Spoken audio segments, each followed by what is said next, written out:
What if the reason that you feel stuck doesn't have anything to do with your ability or your effort, but has everything to do with the people who are influencing you? If you're surrounded by people who hold themselves back or have a defeatist mindset, they might not want to see you rise either. Today, we're talking about one of the most impactful factors in your growth, in your efforts to reach towards your goals, what you're striving to accomplish. And that factor happens to be the people with whom you surround yourself with. Sometimes we find ourselves stuck with old friends, family, or acquaintances who, instead of lifting us up, hold us back. These are people who may not want to grow, that may not want to look in the mirror and may not be able to celebrate your progress because it may bring into question their own choices. On the other hand, there are those who genuinely root for others and who come from a place of care, accountability, and mutual growth. Today, I would like to talk about the differences between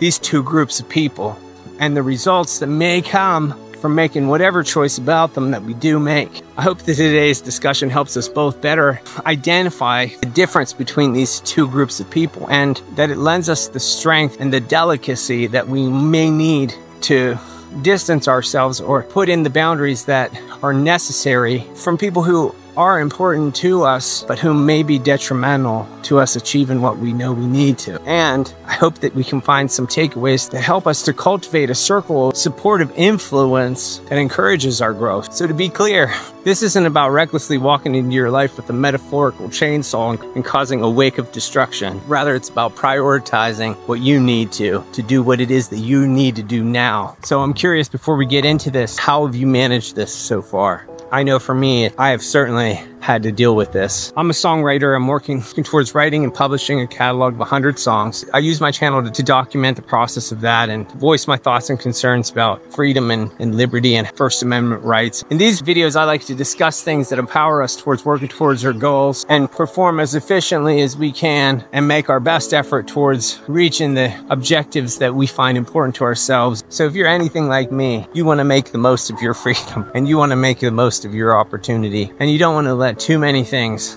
become unnecessary obstacles. But that brings us right to a big dilemma, and that is how we deal with the people who may be nearest and dearest to us, who aren't bringing us anything positive, and worse so, maybe influencing us in such a negative way. And now, I don't know what life was like growing up for you, but for me, I would be lying to say it wasn't bumpy. When I finally got old enough to go ahead and pursue the things that I was interested, I did deal with a couple of people that are very close in my circle and who had very unhealthy ways of wielding influence upon me. There were certain ones that could use a great deal of emotional leverage. Because I was so naive to life and optimistic, only holding people to good expectations, I never saw it so directly. I would feel it in my person, but I couldn't identify it. It took me just years upon years to where I began to notice it, to where I started to keep a mental track of it, and then years more until I was able to articulate just how undermining and dark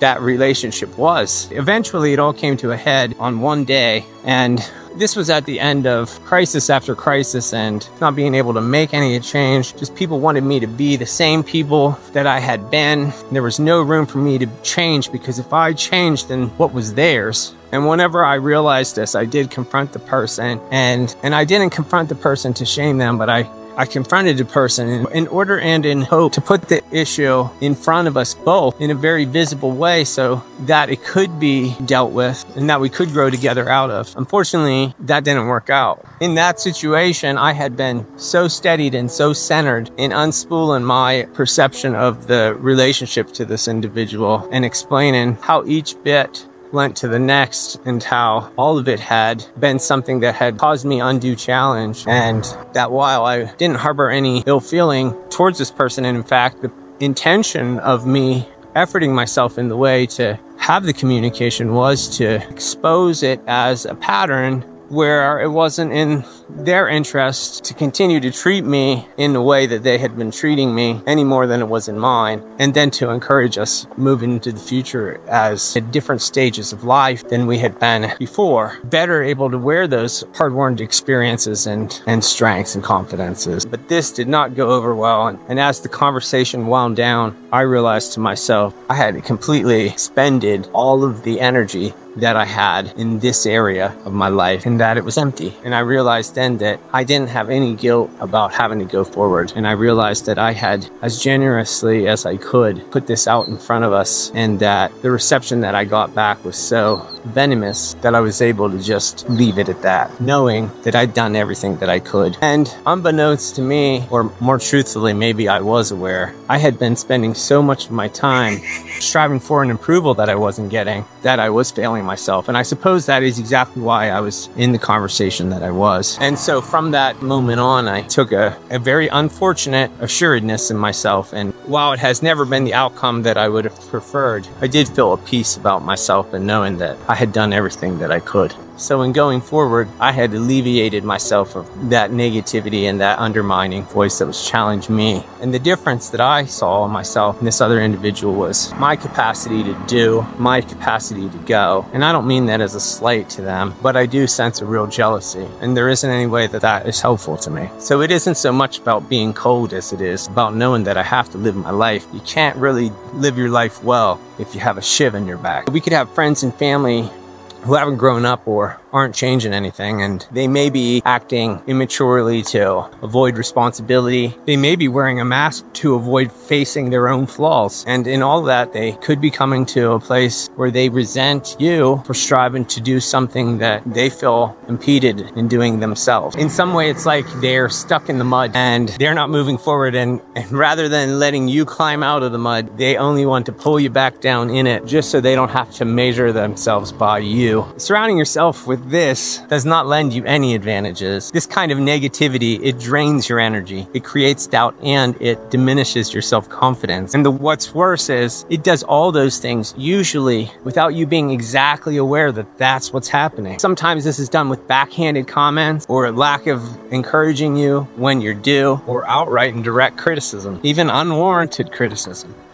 But I'm sure if you're listening this far, you know what I'm talking about. As unfortunate as it is, maybe we share a little bit of camaraderie in this. I would be certainly interested in knowing a little bit more about how these types of things have hindered you and your progress. So don't be shy in sharing. Because remember, this is a reciprocal friendship. So don't be shy to share. These kind of relationships are trying to climb with weights tied to you. Progress is possible, but it is unnecessarily exhausting. For some of us, we're so used to this negative community, we wouldn't even recognize positive support if it slapped us in our face. And even if it did that, we're then faced with the challenge of adapting to it. If you don't know, genuine support looks a little bit like this. People celebrate your wins without jealousy. People offer you constructive feedback without undue criticism. People root for you without looking for anything in return. And when they do hold you accountable, they do it with caring intent. These kind of people coming from a place of abundance rather than places of insecurity. And I know how foreign that can feel. Making songs is such an introverted thing because you exist in your own brain. As a matter of fact, I could be walking down this street here and I can hear a song go into my head, in my idea, in my thinking. I can hear it. I can hear the parts. And then I can be so elated with the experience of going to capture that. And so all that is inside of me. It's inside of my mood. It's inside of my psyche. And finding people who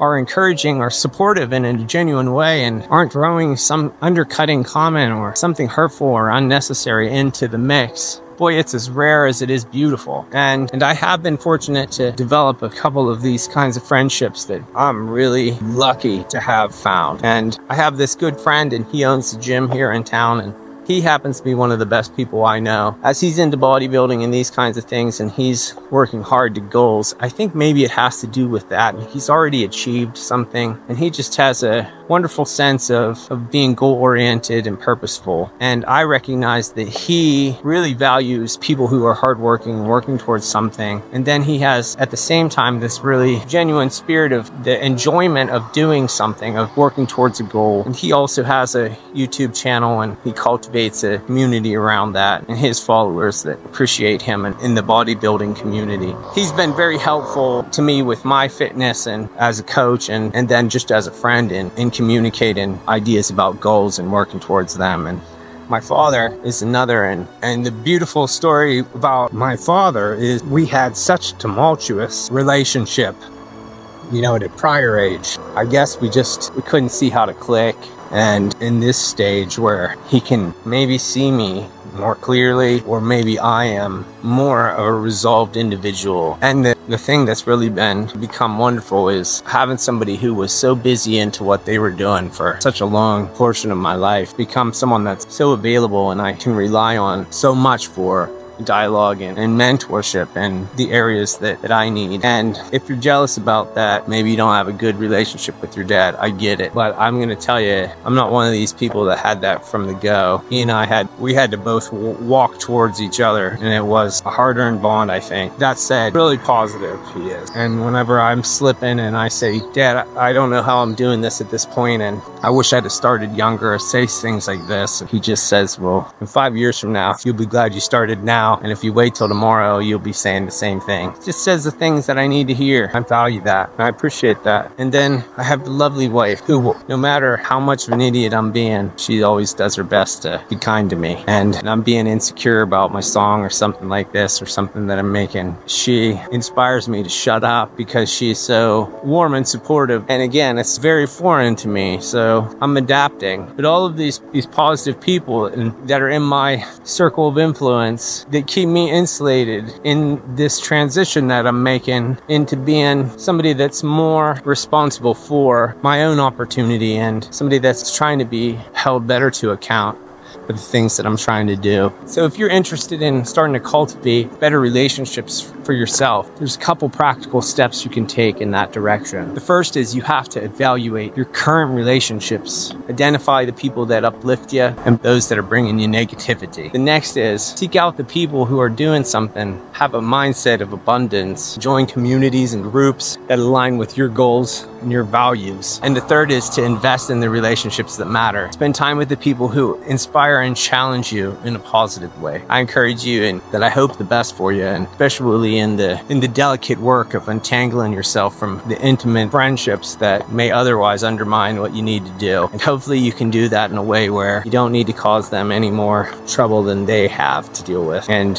at the same time provide yourself with smooth sailing that you need to get to the next step. At the beginning of this, I mentioned that I would tell you the most important thing that I did to move myself in this direction, and that was actually starting this walk and chat, and relying on you to hold me to account and being here to hold you to account. I think that the reciprocity in it and the positive attention of it has really lent to me, and doing something like that for yourself, it's not that hard to do. You just have to put yourself out there a little bit. So you keep your head up and I'll keep mine up, and we'll talk again soon.